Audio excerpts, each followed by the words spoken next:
Hello, this is Dr. Road from Mobilent. Today, I'm introducing the Shimano Sprint Shifter. Honestly, this shifter can be useful, or not, depending on how you ride. But here's the thing, Tadej Pogačar uses it. If he's running it, why shouldn't we? And I'm pretty sure most pro riders are using it as well. Of course, if you're not sprinting hard, you probably don't need it.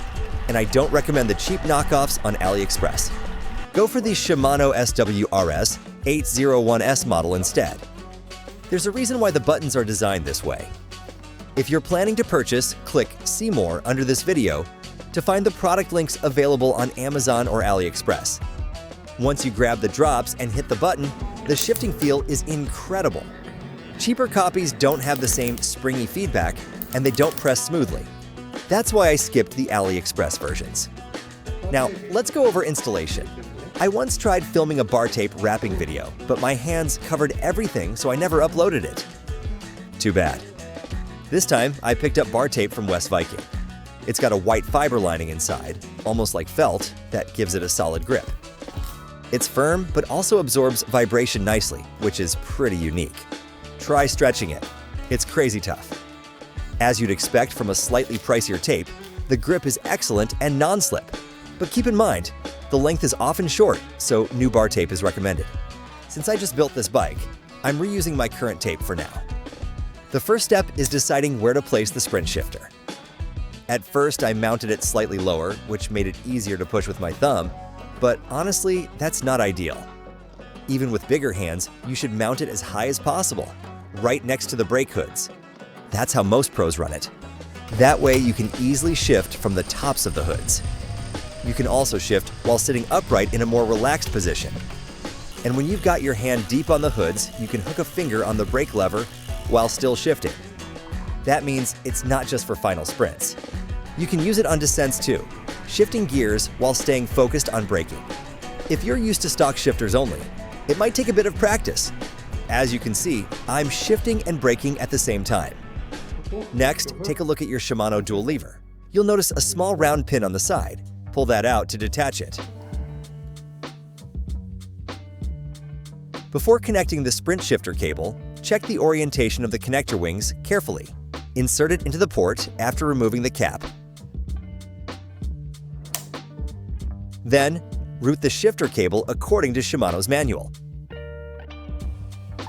Tuck the cable neatly under the bar tape so it stays secure.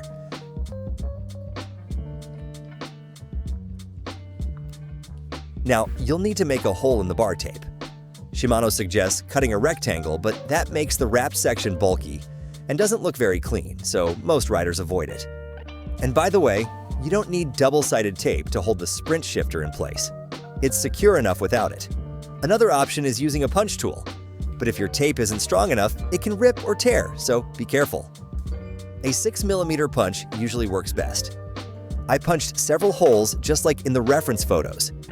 To reduce mistakes, I recommend stretching the tape tight and marking the hole positions with a pen first. I eyeballed it and my alignment was a little off. After punching, just re-wrap the bar tape as normal. Finally, I used electrical tape to perfectly finish and secure the bar tape.